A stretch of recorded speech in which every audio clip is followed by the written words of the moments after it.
liebe Zuschauer, meine Freundin und ich machen heute ein DIY über Schleim. Wir fangen jetzt an.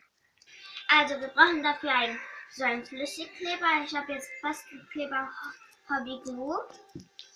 Dann noch eine Schüssel zum Umrühren und noch Wasser mit Seife vermischt. Es sieht jetzt ein bisschen blau aus. Und noch Glitzer, aber ihr braucht das nicht. Und noch ein Stück habe ich vergessen. Und noch das. Wir fangen jetzt an, etwas Kleber reinzumachen. Es geht schlecht, weil ich habe ja mehrere Schleims gemacht.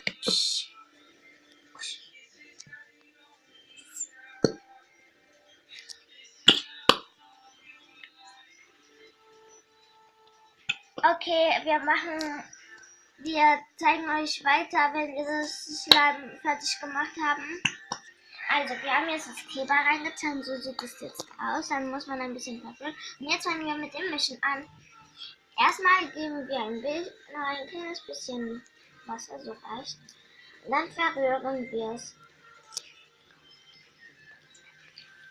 Und danach macht ihr das Wasser wieder rein. Und dann immer weiter so.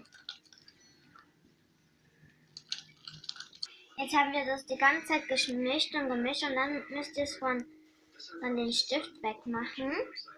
Ihr legt das hier zur Seite. Und dann fangen wir auch mit den Glitzern anzufangen. Ich nehme jetzt erstmal Rot.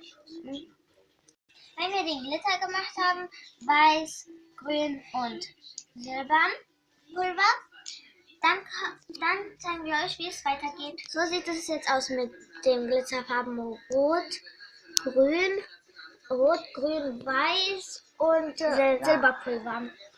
Jetzt mischen wir weiter. So, wir mischen weiter und weiter. Und dann machen wir das hier rein. So, wenn das so wird und ihr glaubt, ihr könnt es in der Hand nehmen und wundert euch nicht, das klebt am Anfang ein bisschen. Und wenn ihr das die ganze Zeit so hin und her macht und wenn das so zerrissen geht, so, dann machst du so, dann so und so und dann habt ihr euren Schleim.